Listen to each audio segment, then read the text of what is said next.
till you see the core side of it. And what you're looking for is a story behind the news. We bring it to you from Lagos, the commercial capital of Nigeria. Giving you all sides and political stories round the clock. Every detail from the start line to the final whistle.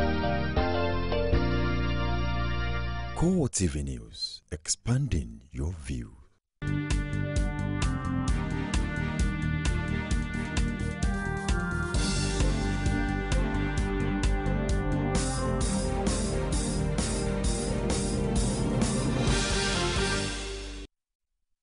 Hello and welcome on CoreTV Primetime News. I am Ebolomo Adekunle. In our major story,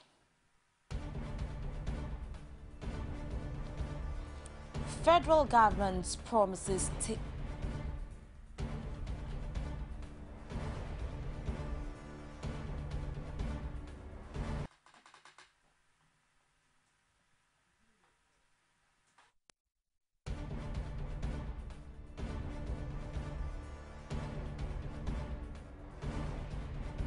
Scottish people to reject independence.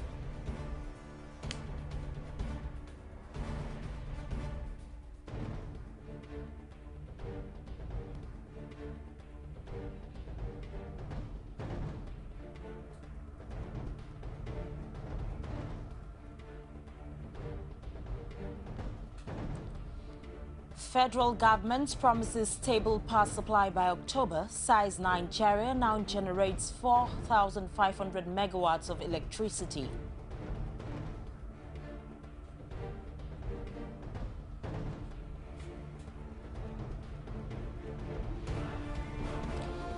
Nigeria government lifts ban on residency training at all federal hospitals nationwide, orders reinstatement of all disengaged resident doctors.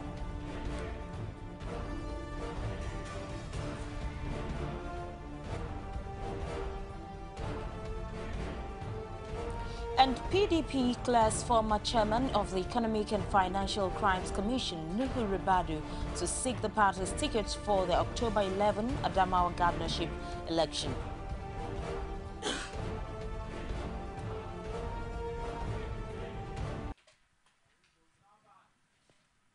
And now the details. Nigeria now generates 4,500 megawatts of electricity. Minister of Power Chinedu Nebo disclosed this at the end of a meeting on power chaired by Vice President Namadi Sambo at the presidential villa. He told State House correspondents that gas supplies are now reaching the power plants, adding that Nigerians should expect more stable power by October.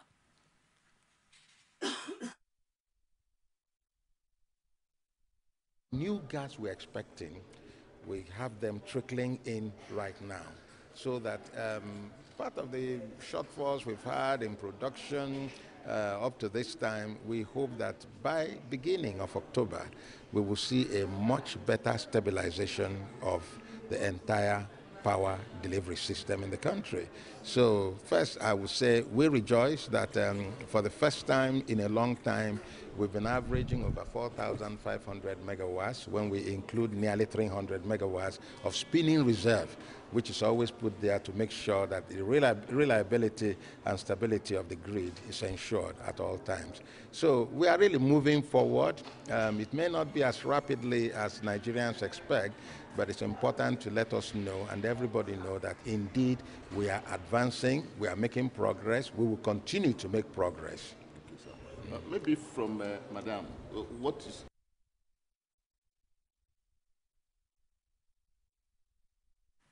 In a related issue, the Nigerian government has signed a memorandum of understanding with a Brazilian power company, Benco, as part of efforts to ensure adequate and quality power supply in Nigeria. The deal, worth over $800 million, is meant to facilitate the construction of a power plant in Bayelsa State. Of Brazil and the Nigerian government signed a memorandum of understanding, and that memorandum of understanding was aimed at bringing into Nigeria Electrobras to help Nigeria develop as much as 10,000 megawatts of power for our people. What we are saying today is the very first takeoff of implementation of that Memorandum of Understanding, bringing Benko and Nagia to work with the Federal Ministry of Power for their plant. Turbines that runs on gas, added of another 2 turbines that will run on vapor, that will be generated from the exhaust gas of the gas turbines. So that's the power module of the power plants that we're going to be implementing. We have all the right infrastructure that we need, because we also need a lot of water to run through these turbines. You have to stand up and do it. The National Boundary Commission is to carry out all necessary surveys with a view to resolving the lingering dispute between Kogi and Anambra states. This was the outcome of a meeting presided over by Vice President Namadi Sambo in Abuja. There had been clashes in recent times around the border of the two states over the ownership of an oil-rich community. But after the meeting, the two states' governments are convinced that the dispute would soon end. We are making a lot of progress. Under the direction of Mr. President, the Boundary Commission is tracing the boundary between the affected states in our area, and by the grace of God, by the end of this year, all these issues will be behind. Kogi is relatively peaceful by the grace of God, and every effort is being made to maintain peace and tranquility in Kogi State. Put all the machineries in place. We've planned ahead. Mr. President launched the dry season farming program. We have swung into it, and by the grace of God, our people will benefit from dry season farming this approaching dry season. Thank you very much. Thank you. This is one thing that's foremost on his mind to solve. Nobody wants senseless killings for no reason. So he sent me here to make sure that we get things moving, and I'm quite pleased with the meeting and the way the Vice President carried out the meeting. He basically gave directives to the National Boundary Commission to set a date to do all the necessary surveys and establish the boundary between us and the Kogi State. And I believe in the near future things will be sorted out. The federal government has lifted the ban placed on residency training at all federal hospitals nationwide. It has also ordered the reinstatement of all resident doctors who were disengaged as a result of the action. Health Minister Onyebuchi Chukwu says all chief medical directors and medical directors of the training centers have been directed to issue letters of reinstatement to the resident doctors to enable them resume work immediately. He, however, added that the appraisal of the residency program is still ongoing with a view to making it better.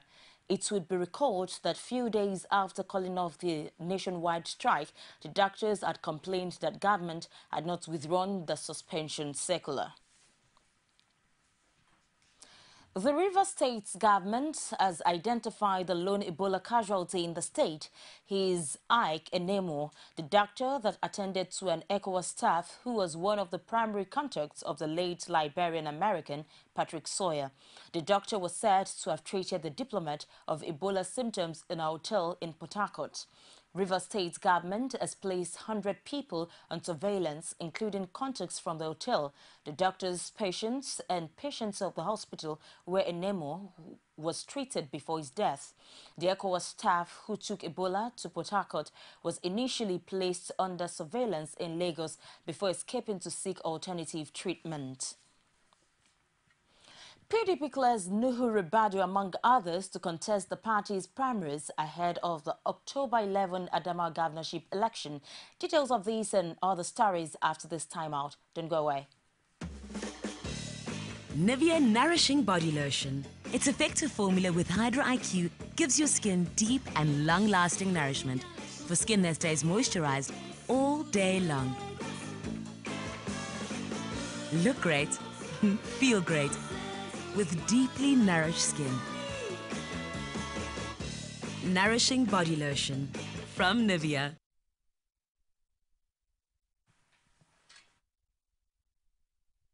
With the residents are responsible for the Lagos we live in.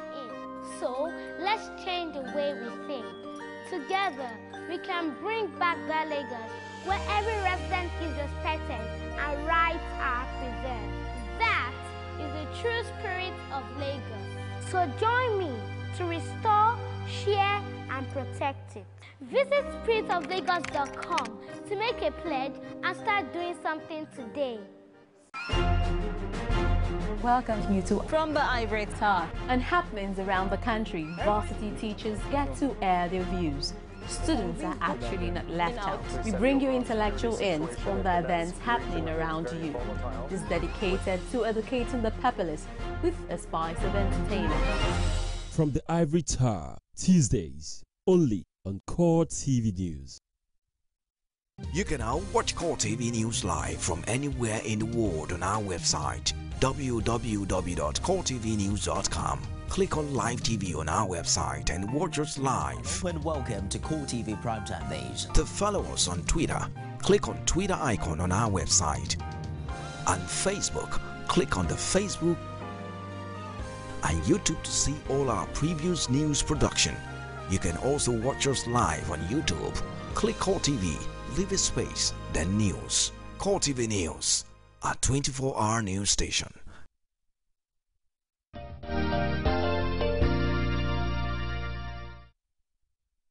Thank you so much for being there.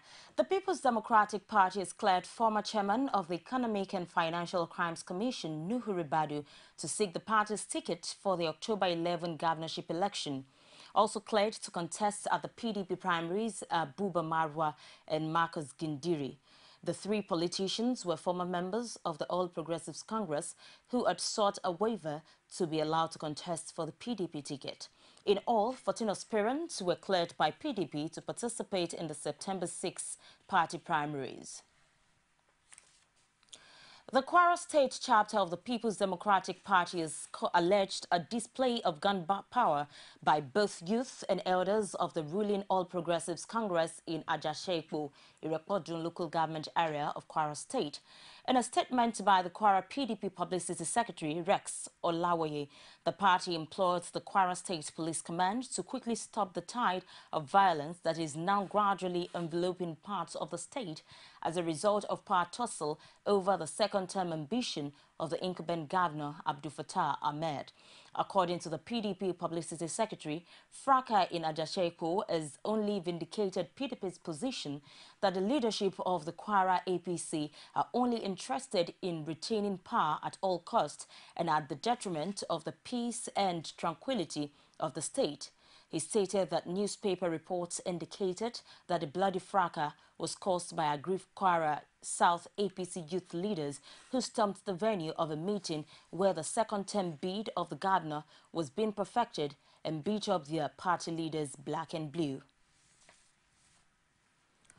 There seems to be no end to reactions generated by the recent defection of politicians across political parties in the country. Speaking on a flagship program, Core Digest, political analyst Austin Umweze emphasizes the fact that good candidates are not always given the opportunity of winning elections in a free and fair atmosphere. Democracy, anywhere in the world, it's not always the right candidates that win elections. It's not always. But in Nigeria's case, it's been so unfortunate that even the good people are not even given a chance, don't stand a chance. One, they don't have the means. Two, they don't have the financial resources. Two, they don't have other material resources that go with the elections. Okay, and then the kind of system that we're on with that is very expensive, and people of different characters that have been able to dominate, and I don't blame them. I blame the good people, the elite, because they didn't have confidence enough to come out at the time they were supposed to come out. So they left the political space for these characters. For his part, a public affairs analyst, Tunde Akoni, explains why some candidates are given the party leadership blessings despite agitations by majority of members. Ikimi was a spokesperson for the discredited Abacha government. But he was a chieftain of the APC. Oh, yes, and he has left. Now, he's left. But what I'm trying to say is this. democracy, my colleague just said that the democracy we have in Nigeria is a nascent one, so it's still evolving. So what it then means is that things can only get better. If people who are lauding candidates, if a party, will not allow what you call transparent primaries to happen, they probably have their reasons. For this proponent of free and fair elections, parties should embrace political ideologies and the interests of the people. Until the parties have really evolved and come to a point where they have concrete ideologies, not watered down ideologies that you crisscross each. You see this same thing in this party A, you see it in party B, party C, and all of that. There should be something they are standing for. Just like when you have the conservatives, you have the liberals, you have the Democrats, you have the Republicans. There should be something that defines what this political party is for. And then people don't just jump from one party A, because the more people jump from party A to party B and party C to party, eventually we'll see no difference amongst them. Lagos State Governor Babatunde Fashola has promised to take necessary action that will ensure equity in delineation of wards and creation of additional polling units by the State Independent Electoral Commission. Fashola made this known while receiving the reports on investigation on delineation of wards and creation of additional polling units from the chairman of the Lagos State Independent Electoral Commission, Abdul Fatai Adeyinka. The LASEC boss explained that the state will further involve citizens in all parts of Lagos to participate in the process of electing their representatives. Every state, every country, every community is a continuing work in progress.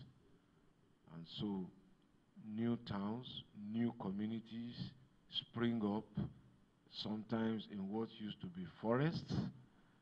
Areas that used to be rural become rapidly urbanized. People move there.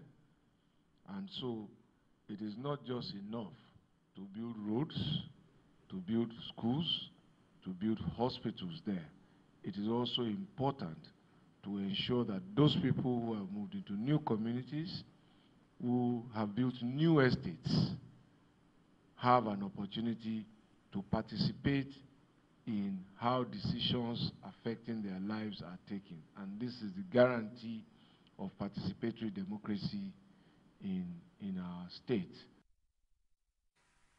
For its part, the LASEC boss says the report is the result of a stakeholders forum held in 2010, which was later aborted for the 2011 general elections.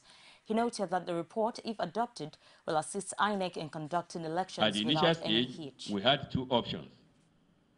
One is to go in the log of this exercise, while the other one is to stay in the office, just take biro and pen and paper. How many words do we have now? Then we start delineating. No, we believe we should go into the field and base our report on empirical facts, which is what we have done. The United States has assured Nigeria of support towards the violence-free general elections in 2015.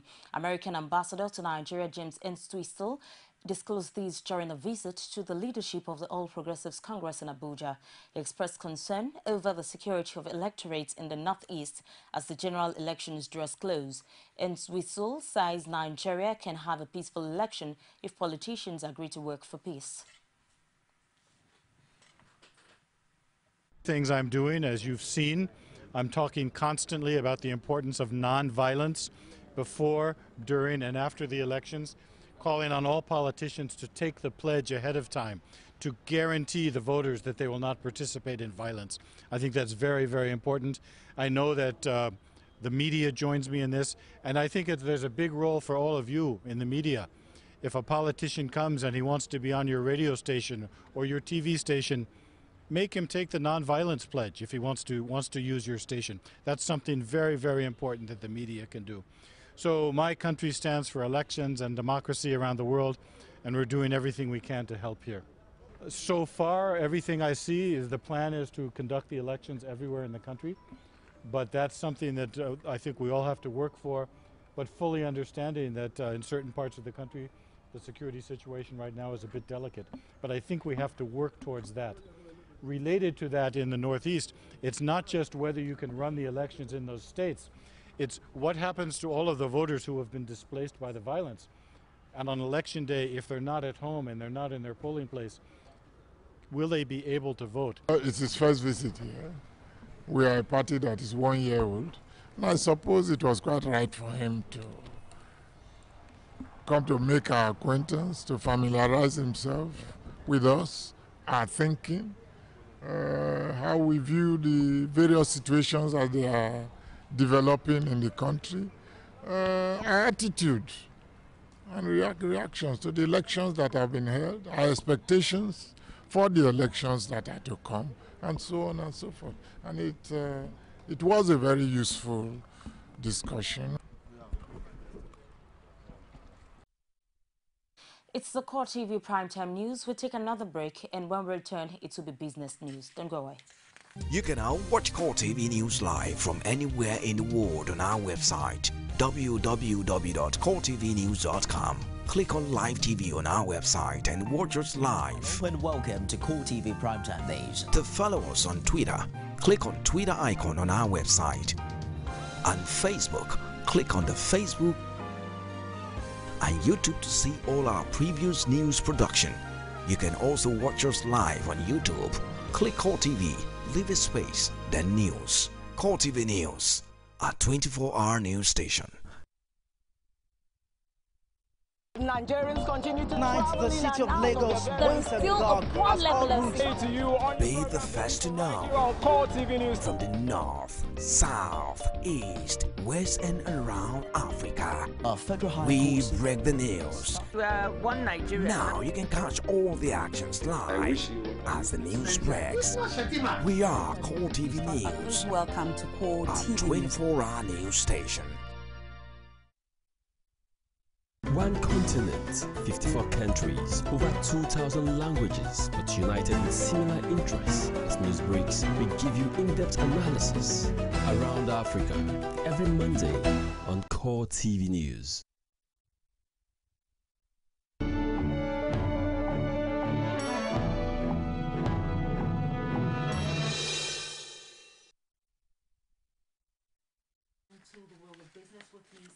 Zuku. The African Development Bank says more than 57% of the people in West Africa were without access to electricity. The bank stated this in its West African Monitor Quarterly for the second quarter of 2014 report Friday in Abuja. The percentage, according to the bank, approximated the average for sub-Saharan Africa, but extremely low compared with 23% in the developed world and 18% globally. It says the access rates vary from country to country, with 8% in Niger, 15% in Burkina Faso, Liberia, Guinea, Sierra Leone, and Guinea-Bissau. The report added about 70% of the population in Ghana had access to electricity, while 87% were hooked to supply in Cape Verde. According to the bank, the trend is more glaring in Ghana, where 87% of urban dwellers have access to electricity compared with 5% in rural areas. It is disclosed that West African countries had joined the Sustainable Energy for All initiative towards achieving universal energy access by 2013, with renewable energy, shared improvement and efficiency.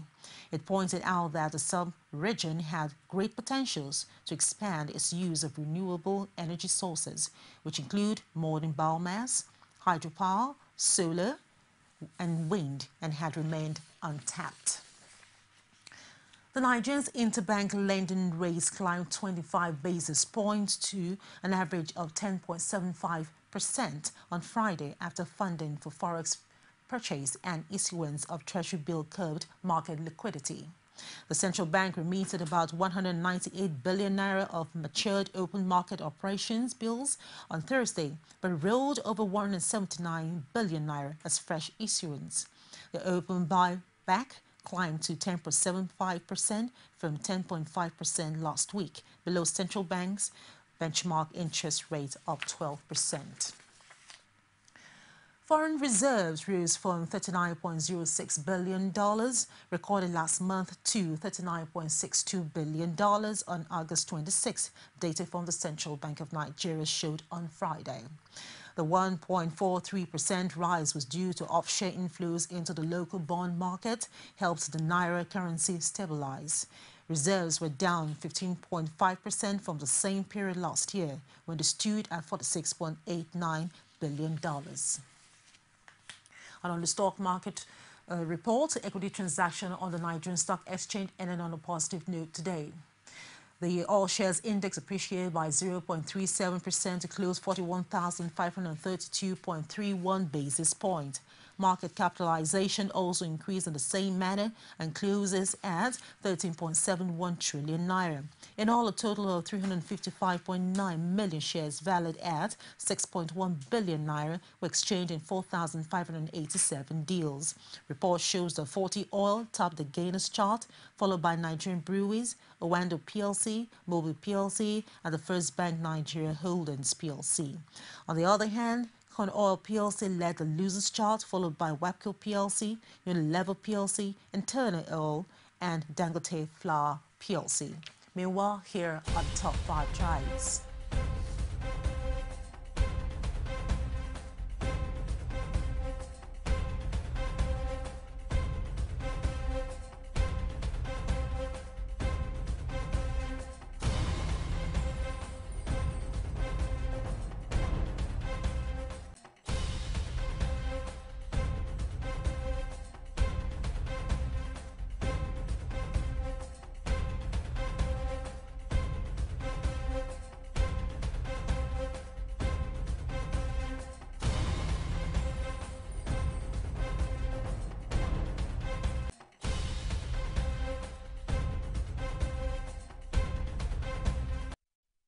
And that's it on business news. Ebuloma Adekunle will be back with the rest of the news. Please stay with us.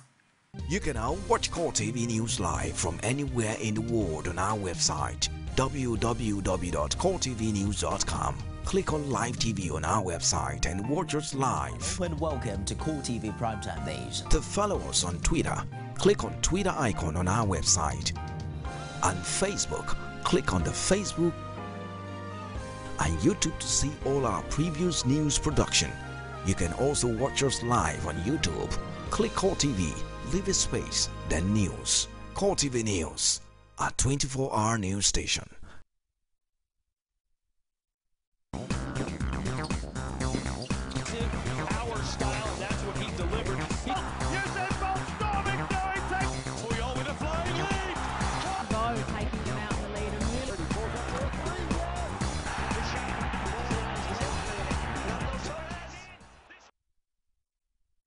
In sports, World Football Governing Body FIFA have warned Nigeria could be banned by Tuesday if the newly elected Chris Giwa-led executive did not vacate the Nigeria Football Federation office. In a letter dated Friday, August 29 and signed by FIFA Secretary General Jerome Volke, FIFA warned Giwa to stop parading himself as NFF president, stating that the World Football Governing Body does not recognize his election. The Confederation of African Football has ruled out the relocation of matches scheduled outside of Guinea, Liberia and Sierra Leone. CAF has issued a statement following the request of several national associations for matches relocation over their concerns about hosting or visiting the team of an Ebola-affected country. Sierra Leone, Guinea and Liberia remain the only countries required to relocate their fixtures to neutral territories as a result of the situation of the Ebola virus, as stated in CAF's circular to member countries. CAF will reassess the situation in mid-September 2014 in order to allow or not affected countries to receive teams and organize matches and competitions. Diego Costa is available for selection and has travelled with the rest of the Chelsea squad as they prepare to face Everton on Saturday. Early on Friday, Jose Mourinho admitted the Brazil-born Spaniard was a big doubt for the match, having sustained a minor muscular injury in training on Wednesday. But Costa came through a subsequent light training session without aggravating the problem and has been included in the Chelsea squad for the trip to Goodison Park. Costa has made an impressive start to his Chelsea career, scoring 2 important goals in his first 2 Premier League matches against Burnley and Leicester City. Tottenham have been handed to a tricky Europa League draw after being pitted alongside Besiktas, Partizan Belgrade and Asteras in Group C. Spurs earned their place in the group stage of the competition by advancing past AEL in the playoff round, winning 5-1 on aggregate. Mauricio Pochettino's side will be eager to do well in the Europa League this term, given that for the first time the winner of the tournament will earn a place in the Champions League for the following season. Turkish outfit Besiktas will be confident taking on Spurs, having impressed over 2 legs against Arsenal in the Champions League playoff, coming close to knocking Arsene Wenger's side out. As well as travelling to Turkey, the current Premier League leaders also face trips to Serbia and Greece to take on Partizan and Asteras respectively. Everton, meanwhile, face a real challenge in trying to advance past Group H on their return to Europe. Here is a list of the draw as released by UEFA.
And that's it on Sports News. We'll take a break and we'll be back with other stories outside Nigeria. You can now watch CoreTV News live from anywhere in the world on our website, www.coretvnews.com. Click on Live TV on our website and watch us live. And welcome to CoreTV Primetime Days. To follow us on Twitter, click on Twitter icon on our website. On Facebook, click on the Facebook and YouTube to see all our previous news production. You can also watch us live on YouTube. Click CoreTV, leave a space, then News. CoreTV News, a 24-hour news station. Thank you for being there. British Prime Minister David Cameron has urged Scottish people to reject independence in a rare speech in Glasgow, in which he says the argued union is a strong economic advantage. Cameron says the union between Scotland and England is the greatest merger in history as he addressed the conference of the Confederation of British Industry in Glasgow. Most opinion polls currently suggest the proposal, which would end more than 300 years of union with the rest of the United Kingdom, is said to be rejected.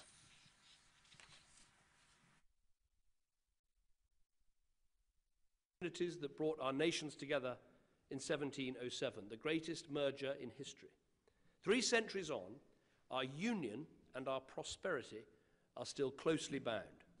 Business could become tougher, trade could become more costly and complex, jobs could become harder to find. So my case is this: our single market is one of our union's greatest advantages. If we stay together, Scottish businesses have better opportunities, Scottish consumers have more choice, Scottish people have more secure jobs. Why put all those great advantages at risk by going into the great unknown. In a fast-moving world, with the rise of new economies in China, Malaysia, Brazil, size does matter. That size, the sheer scale of our union, gives Scottish businesses a government that fights for them around the globe.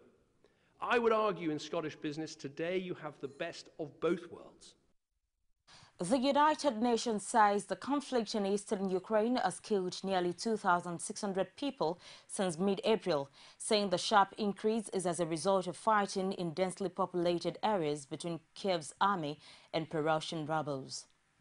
The current number of killed is 2,593 confirmed deaths, which is close to 3,000 if we include the 298 victims of the MH17 plane crash, which we especially disturbing is the alleged increase in participation of foreign fighters in hostilities. And that's the news tonight. Thank you so much for watching. I am Ebrulomo Adekunle.